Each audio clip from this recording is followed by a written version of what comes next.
லூக்கா 23.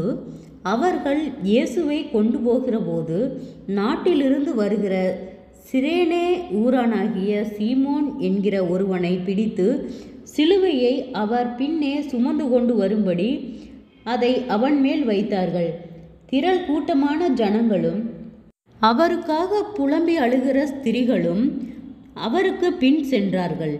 இயேசு அவர்கள் முகமாய் திரும்பி, எருசலேமின் குமாரத்திகளே, நீங்கள் எனக்காக அழாமல் உங்களுக்காகவும் உங்கள் பிள்ளைகளுக்காகவும் அழுங்கள். இதோ மலடிகள் பாக்கியவதிகள் என்றும் பிள்ளை பெறாத கற்பங்களும் பால் கொடாத முளைகளும் பாக்கியமுள்ளவைகள் என்றும் சொல்லப்படும் நாட்கள் வரும்.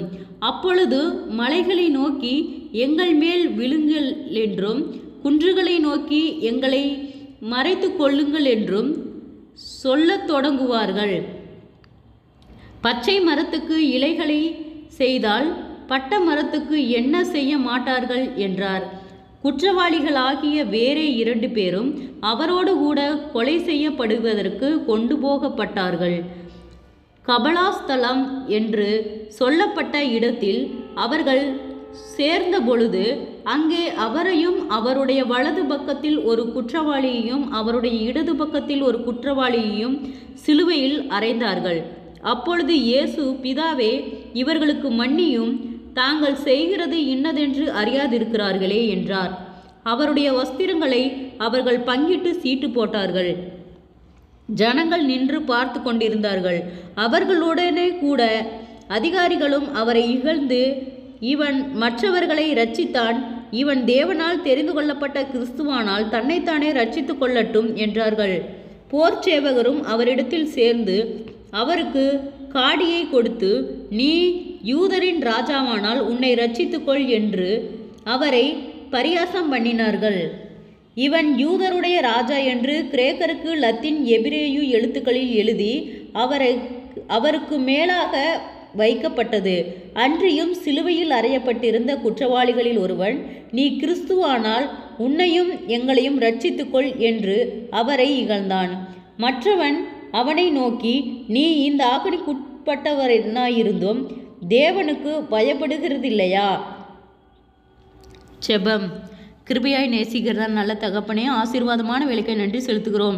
இயேசுவின் நாமத்தினாலே லூக்கா 23வது அதிகாரத்தை தியானிக்க கொடுத்த தயவுக்காய் நன்றி செலுத்துகிறோம். ஆண்டவரே, நாங்கள் இதிலே சிலுவையில் அறையப்பட்டதை குறித்து தியானித்தோம். கர்த்தாவே, ஆண்டவரே, தவறே செய்யாத அறியாமையினால் ஆண்டவரே இருக்கிற ஒவ்வொரு பிள்ளைகளும் அது இது போல சிலுவையிலும் ஆண்டவரே அநேக பாடுகள் உபத்திரவங்களும் அகப்பட்டு இருக்கிற ஒவ்வொரு பிள்ளைகளையும் கர்த்தர் விடுதலையாக்கும்படியாய் செபிக்கிறோம். ஆண்டவரே, நீதியின் வலகரத்தால் தாங்கி நடத்துகிற கர்த்தாவே, ஆண்டவரே, எனக்காக அழாமல் உங்களுக்காகவும் உங்கள் பிள்ளைகளுக்காகவும் அழுங்கள் என்று சொல்லியிருக்கிறீரப்பா.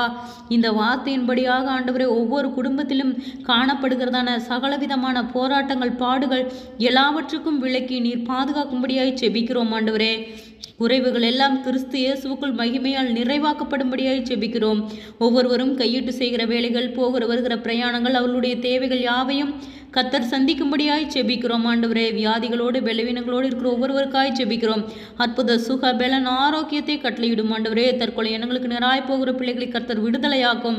ஒவ்வொரு அடிமைத்தனத்தின் ஆவியிலிருந்து கர்த்தர் விடுதலை கொடுக்கும்படியாய் செபிக்கிறோம். ஆண்டவரே, நீர் நேற்றும் இன்றும் என்றும் மாறாத கர்த்தர், ஒருவராய் பெரிய அதிசயங்களை செய்தவர், சேனைகளின் தேவனாகிய கர்த்தர், நீர் பரிசுத்தர். நீர் பரிசுத்தராய் இருக்கிறது போல எங்களையும் பரிசுத்தப்படுத்தி பாதுகாத்து வழிநடத்தும். ஆசீர்வாதத்தின் தேவன் எங்களை ஆச்சரியமாய் வழிநடத்துவீராக. குறைவுகள் எல்லாம் கிறிஸ்து இயேசுவுக்குள் மகிமையால் நிறைவாக்கப்படும்படியாய் செபிக்கிறோம். ஆண்டவரே, மன அழுத்தங்கள், பாரங்கள், கவலைகள், நிந்தைகள், அவமானங்கள், பொல்லாத ஆவியின் கிரியைகள், முன்னோருடைய சாப கட்டுகள் இயேசுவின் நாமத்தில் விலகும்படியாய் செபிக்கிறோம். நீதியின் தேவன் எங்களை ஆச்சரியமாய் வழிநடத்தும். உற்சாகத்தின் ஆவியினால் நிரப்பும். ஆண்டவரே, சோர்ந்து போன ஒவ்வொருவரையும் கர்த்தர் பலப்படுத்தும். இம்மட்டும் உதவின எபினேசரே, இனிமேலும் நீர் எங்களுக்கு உதவ போதுமானவராய் இருக்கிறீர். ஆண்டவரே, இயேசுவின் மூலம் செபங்கேளும் பிதாவே, ஆமேன்.